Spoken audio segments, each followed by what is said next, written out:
Sam Darnold and his 28 touchdowns certainly warrants consideration for MVP. He, along with Baker Mayfield, are tied for third in the league in touchdown passes. And Mayfield, along with the two quarterbacks ahead of Mayfield and Darnold in that same stat line, Joe Burrow, Lamar Jackson, respectively 1 and 2, all three of those teams, the Bengals, the Ravens, the Bucks, all have worse records than the Minnesota Vikings, currently led by Sam Darnold. The presumptive winner of MVP, Josh Allen, while he does have 5 less touchdown passes compared to Sam, Josh Allen has 33 total touchdowns to Sam's 29. And unless the Bills completely fall apart, right now they're just a game behind Minnesota record wise. Certainly losing to the LA Rams yesterday helps.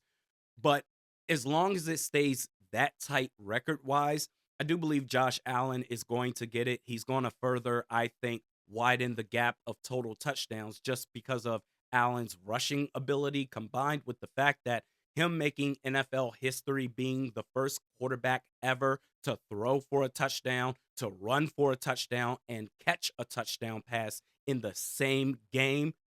I, I just think he's got it in the bag. Plus, the media seems to have their minds already made up. I would say that Sam Darnold should be the front runner for comeback player of the year, but the Associated Press, more specifically AP senior NFL writer Rob Maaddi, released a statement back in June providing a guideline, if you will, to NFL voters on comeback player of the year moving forward, saying, quote, "The spirit of the AP Comeback Player of the Year award is to honor a player who has demonstrated resilience in the face of adversity by overcoming illness, physical injury, or other circumstances that led him to miss playing time the previous season."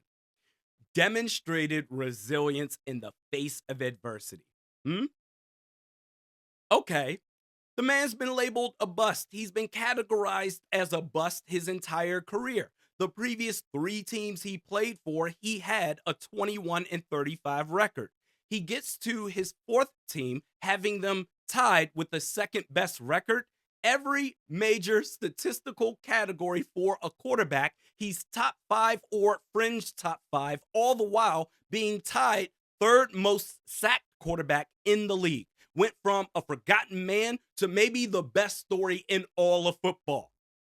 Is that not demonstrating resilience in the face of adversity? Well, yeah, that's adversity, but we don't care about that kind of adversity. Okay.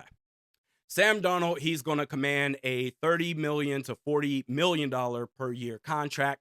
Will he get that contract from the Vikings? I've already said my piece on it, but that's the talk right now. But it's time that we shift the focus from that to the much bigger situation going on in Minnesota. And I feel like I'm the only one that's been talking about this. Maybe not. If I'm wrong, let me know in the comments section below. But Kyle Shanahan with the 49ers during the early part of their championship window, when they went to 3 NFC championship games and a Super Bowl in 3 out of 4 years, they were able to win games and make deep playoff runs with a game managing quarterback. Hey, just don't make mistakes and you will succeed.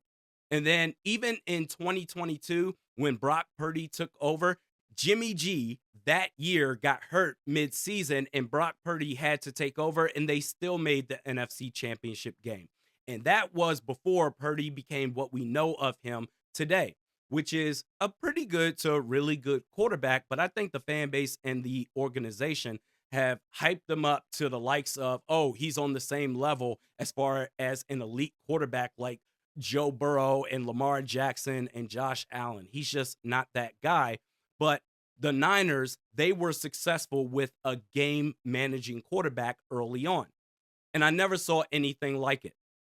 That is until KOC came along and completely raised the bar by levels. What he has created in Minnesota is not a system where you can win with a game managing quarterback. They created a system where you can win games with a quarterback that can play at the highest level possible, that he can be the best version of himself that he's ever going to be. They're not winning games in spite of Sam Darnold or barely winning games because it's Sam Darnold. They're winning games because of Sam Darnold. The same guy that's been universally acknowledged to be a monumental failure. That's Sam Darnold. That is what KOC has done. He's not a genius, he's a psychopath.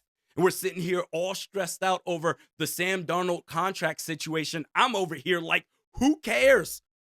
The Minnesota Vikings have set a new standard. They have created the elite infrastructure for professional quarterbacks. And that is why, Sam Darnold to KOC is the violinist in Hans Zimmer's orchestra.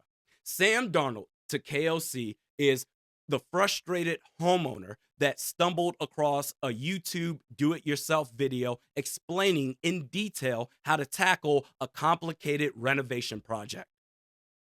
It's why I believe the Vikings have opened up. They have started a title window. It's why I believe KOC should be coach of the year. This right here should be the headlines that no matter who the quarterback is for the Vikings in 2025, we are going to be okay. And that in itself is amazing.